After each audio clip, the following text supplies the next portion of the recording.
I better take this one. Hey Carey, how's it going? For this season, like for the in-season, like starting in a couple weeks? Oh, I don't know. Pretty busy actually with some other guys, but you know what? For you, I'll make it happen. Don't worry. Yeah. Oh, I know what to do. All right. Yeah. Talk soon. Bye-bye. Today I'm putting together an in-season workout for Carey Price. And then I'm going to show it to you.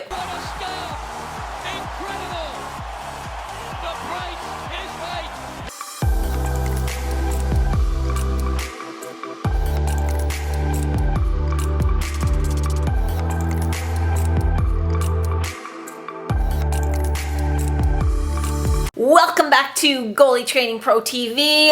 Just a reminder, I live on likes, so do me a favor, hit that like button. If you're new here, it's time to subscribe. You can change your mind later if you don't like it and unsubscribe, but I'll super appreciate it. Thanks a million. Maria Mountain here. I am an exercise physiologist by trade. I specialize in off-ice training for hockey goalies, which means I help you win more games with fewer injuries. I have trained multiple Olympic gold medalists, the NHL's fastest skater, Stanley Cup champion, world champions. I have never, let me be clear, never trained Carey Price. Nor did Carey just call me and ask me to design a program. That was a little intro, like a little hook to get you to watch the video. I have met him. I have chatted with him on several occasions. I actually really enjoy talking with his dad about running and hiking and mountain lions and things like that. And I would love to train Carey because I have some real ideas based on my experience of working with elite athletes, actually in all different sports. I know that as the elite athlete gets a little older, we need to change the way we approach their training. And I really feel like we can get that Carey back by helping him with the right training. So I'm going to walk you through what I would do with Carey Price, like one workout for this in-season. But I'm not saying what Carey's doing is wrong, because there's a million things going on behind the scenes that you and I have no idea about. Injuries, wear and tear, things like that. So I'm just saying, hey, based on what I see, what I know, this is a workout that I think would be really helpful, and why, and I'm going to walk you through it. I am going to take into account the fact that he just had knee surgery July 23rd, but he's expected to be ready for the start of the regular season. So that, to me, suggests, okay, maybe this is more of a cleanup procedure. He also had a hip issue that they said didn't require surgery at this time, so I'm going to kind of take those two elements into account as I design this workout. I'm heading to the lab in case you didn't notice. One of the very best things we can do for an athlete as they age is to minimize wear and tear. And the Habs have done what looks like a really good job of that, bringing in a really good 1B goalie in Jake Allen so that Carey Price maybe doesn't have to carry so much of the load. Beauty. Now, what does reducing wear and tear look like in the gym? It doesn't mean doing light weights with high repetitions. It doesn't mean, oh, I'm just going to do yoga. Because we still need that power and that explosiveness, because that also really declines rapidly as we age. So how do we keep the power and explosiveness without adding wear and tear to the hips, knees, ankles, and back? There are a few different techniques I'm going to show you that we use to do exactly that, help maintain or improve that speed and power. But it all starts with a focus on prehab, or reducing your risk of injury. So that means working on mobility, and not so much trying to gain a whole bunch of new mobility. You know, we're not going to take Carey Price now and say, oh, we got to get you to do the splits. We're going to work with the mobility he has, but teach him control in all those ranges. Basically, what I'm saying is we're going to teach him strength at length. We're also going to work on functional strength so that when he's using his legs or when he's training his legs, he's also integrating stabilization through his torso. And of course, working on stability through the body. 4 things I would for sure have in this prehab part of his program. And there are hundreds of things we could put in. These are 4 that I think would have a spot in that program. Faux show. Chance, middle, empty net. Oh my stars! What a stop by Carey Price! We would start with standing hip cars, but we would do it at the power rack so that we're really sure to be stabilizing through his torso. So, because sometimes when we do it just freestanding, we can be leaning away and kind of almost doing like pelvis on femur rotation, when really what we want is femur on pelvis rotation. So I'm gonna hug this power rack. I've got my hip touching, I've got the side of my chest touching, and then I'm going to come around and trace as big a circle as I can without pulling my hip or my chest off this rack. And if you've been a goalie in the NHL for years and years, you're probably going to have some hip pathology. We know that Carey has some sort of hip pathology. So, he might be one of those guys, and some of you might be the same. When they come up and in here, it's like, ooh, that gives me kind of a pinch in here. What we would do is, it's not like, oh, well, that's a bad exercise. That exercise hurts me. It's that we would have to say, okay, well, let's use a range of motion that works for you. So if I come up around here and I know that once I get in this range, I'm going to start getting a pinch, well, then I might just come up to here and then see, okay, maybe down here, though, I can come in and pick up that range. So remember, when we do hip cars, we're generating internal tension, so we're using our brain to generate tension in those muscles, almost as if we're stirring a really thick pail of honey with our leg. It isn't just making circles, it's that concentrated effort. And I've made other videos walking you through cars and how to do them. Single knee balance would definitely be in there. I think it's one of the best functional stability exercises for goaltenders, and it's one that gets missed a lot. I'm just kneeling on an RX pad. I'm staying nice and tall in my torso, and then I'm just lifting this foot off the ground so that now I'm just balancing on my knee. And you'll notice I'm trying to keep my hands on my hips. I'm trying to stay tall in my torso. I don't want to be swimming to keep my balance, because the last thing we want to teach a goalie is that their arms are what they use to balance themselves when they're in a dicey situation. We want you to be able to keep your hands, active toward the puck, not use them as a stabilizing strategy.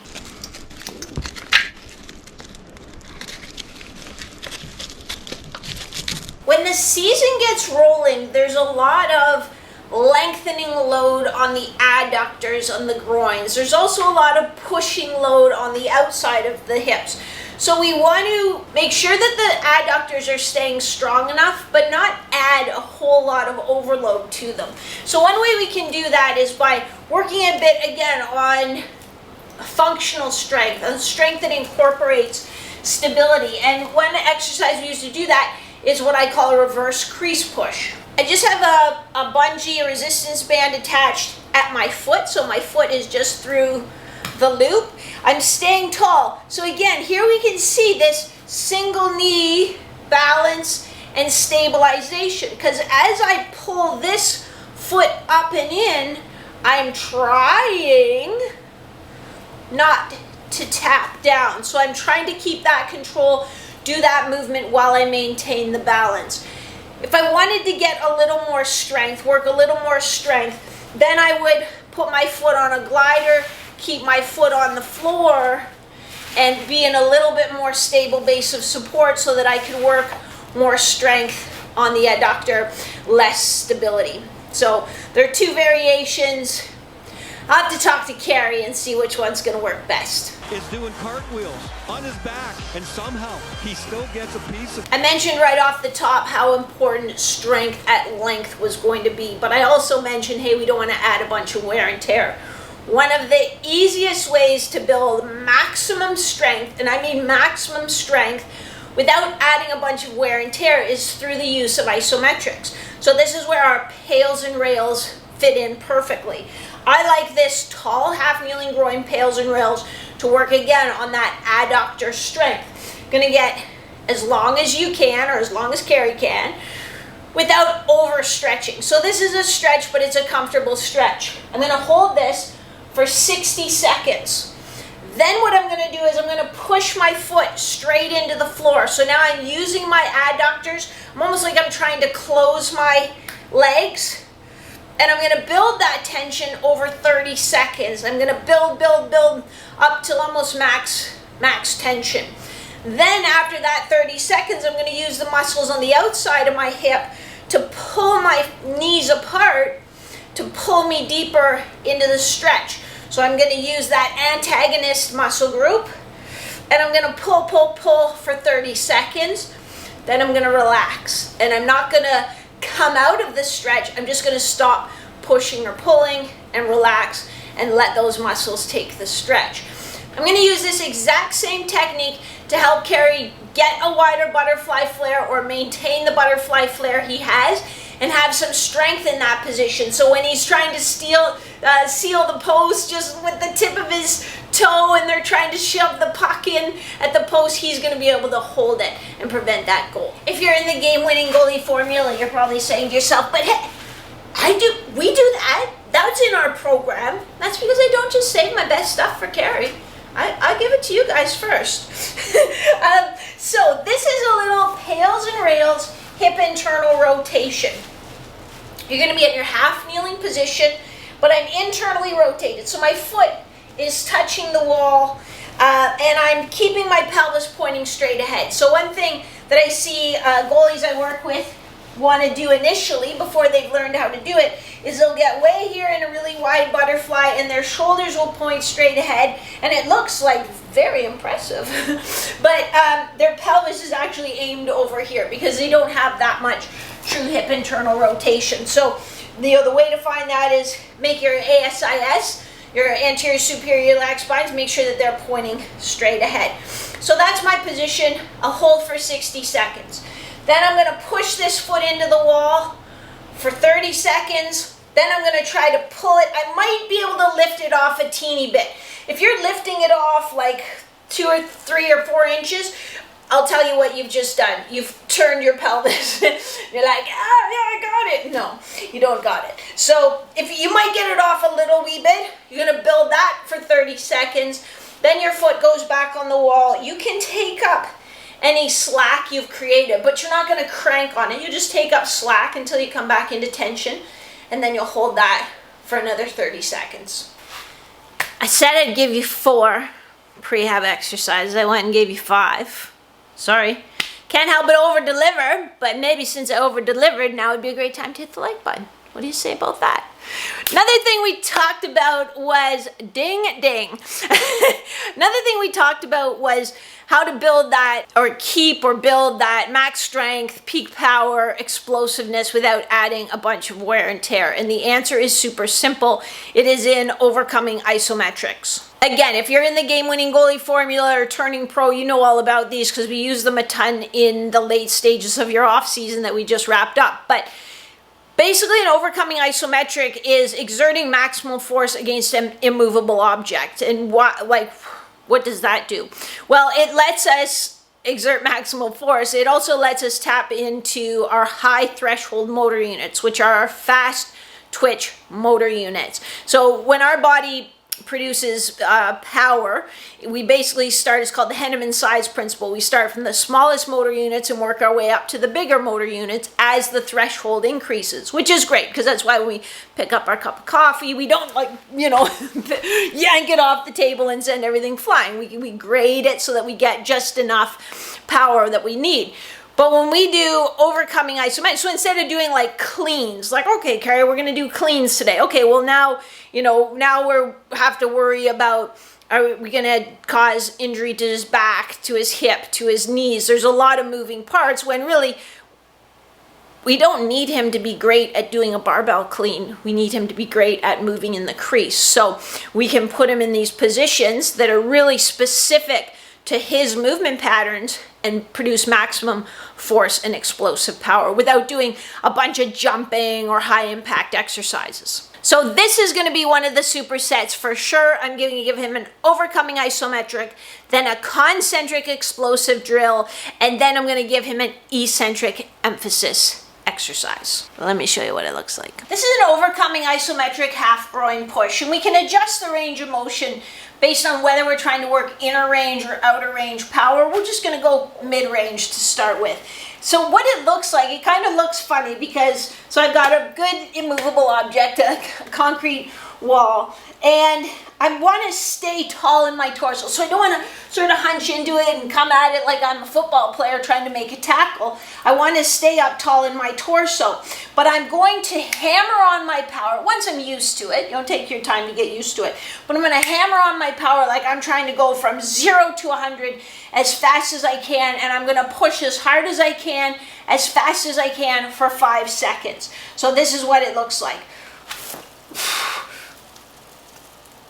4, 5, and then I would do the other side and then move on to this concentric explosive drill. What an incredible stop by Carey Price. The concentric explosive drill that I have in his program is a low power step up. You can see my foot is just on top of a couple of Olympic plates. Make sure it's nothing that's going to slip or slide from underneath your foot, but it doesn't need to be high.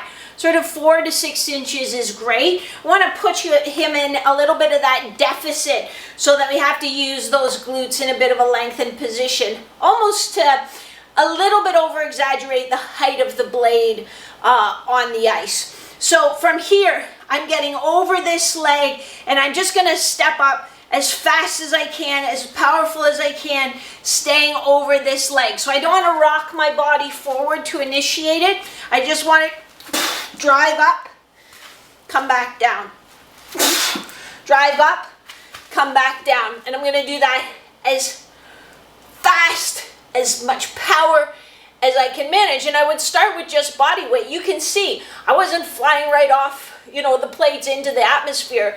I need more power there. So I didn't even need to overload it to start with. And you'd only do 3 or 4 on each side. Then I mentioned that we were going to work on some eccentric control.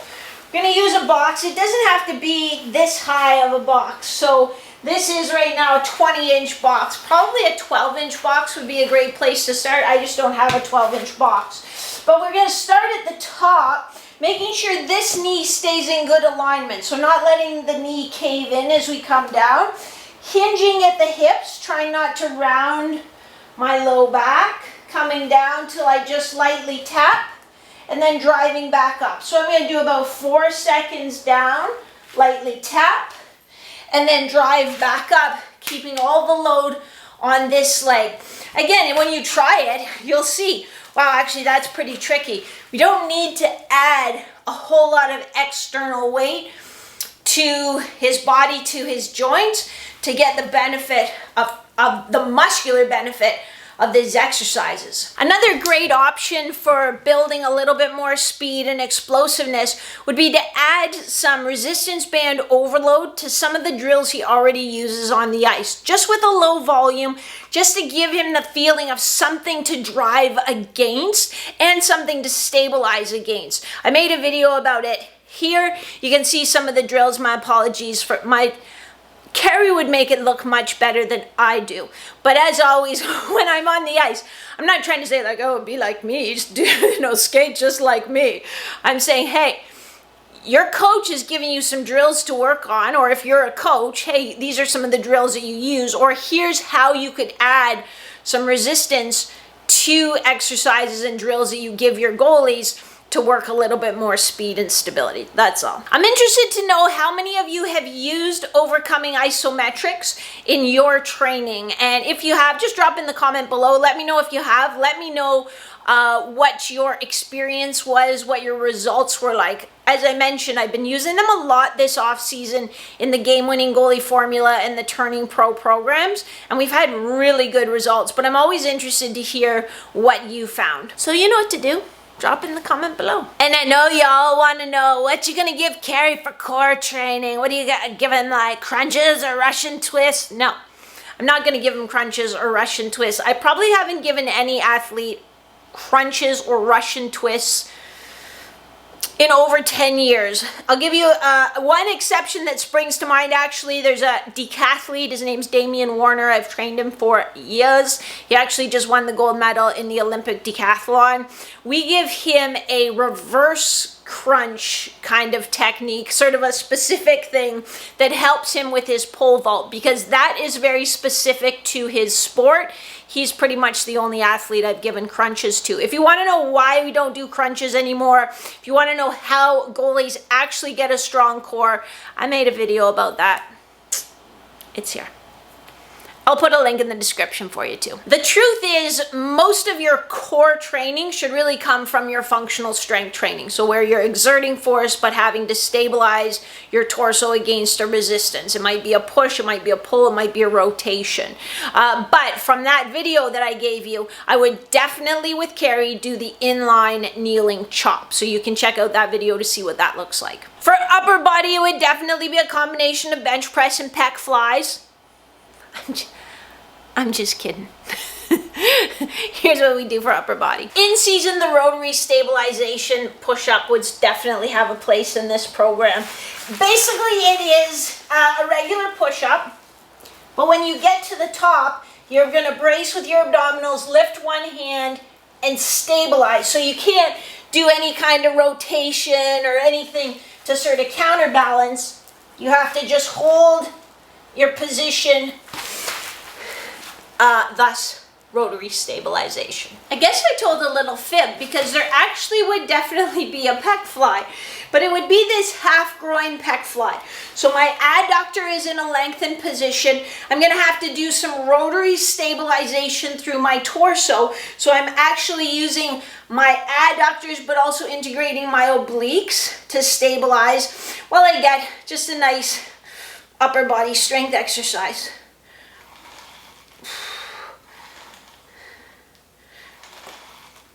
The upper body routine would finish off with a Contra Dumbbell Row. So basically I'm in the bottom position of a single leg, stiff-legged deadlift. Good neutral back position. I feel a little stretch in my hamstrings, but I'm going to do a one-arm row from this position. So part of the reason I'm adding this into his program at this time is because he's had that knee surgery. So I want to work on balance and stability in that surgery leg. But it's also going to do a nice load on the lateral hip rotators and build some muscular endurance there, teach him to balance and stabilize in that position. My expectation is that he'd be getting great stamina work on the ice in his practice, in his skating drills. If that wasn't the case for some reason, and really they're trying to limit the amount of skating he was doing, I'd be looking at using the Airdyne bike or the elliptical in season, not off season, but in season, to build that general cardiovascular stamina. So we'd be looking at probably for him 20-second sprints and then 40 seconds easy, with different sort of volumes of maybe we might do 5 of those and then a little 3-minute recovery, and then 5 of those and a 3-minute recovery. So that is one of the workouts I would put together for Carey early on this in season, with some stamina and some prehab thrown in there for good measure. Is this all he would need to do all season? Are you like, oh my God, this is it? Like, this is all he would do all season? No, it's not all he would do all season. So typically there would be a couple different full body workouts. Typically we would change those up every 4 weeks or so, maybe 6 weeks during the season, so that we're getting a different stimulus and we're working on things that maybe need to be worked on. What's feeling good, what needs a little bit extra. We'd adjust it and fine tune it as we go. So it's really just the same thing we do in the game-winning goalie formula. We adjust, we change things to keep your body adapting, even in season. So that's a really common mistake or kind of myth that, oh, well, during the season, like, you're too busy to work out, or you can't really work out because that's going to make you tired on the ice. If you're doing the right type of in-season training, that isn't a problem, and it actually helps you continue to build and perform better and better as you work your way towards playoffs. big Stanley Cup for Carey this year, maybe. So I'm interested to know how many of you follow a specific in-season program. How many of you do that? How many of you just kind of keep trying to do some of the workouts that you did in the off season? How many of you are like, yeah, no, I don't have time to work out in the season. I'm too busy. It's okay. I won't judge you. I'll judge you a little bit, but I won't call you out.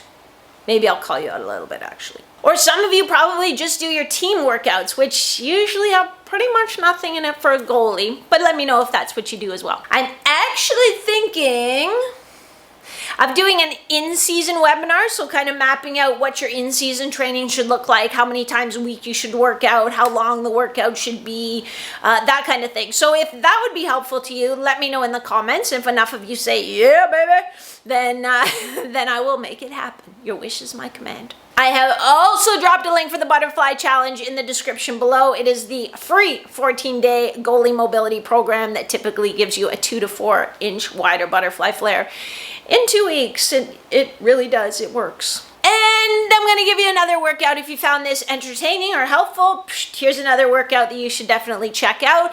Also, you should definitely subscribe. If you're already subscribed, hit the bell. Don't forget to like this video. Don't forget to come back next Wednesday when I will have another brand new video, as I do every Wednesday. I love you guys. Have a good one. See you next time. One of the very best things, very best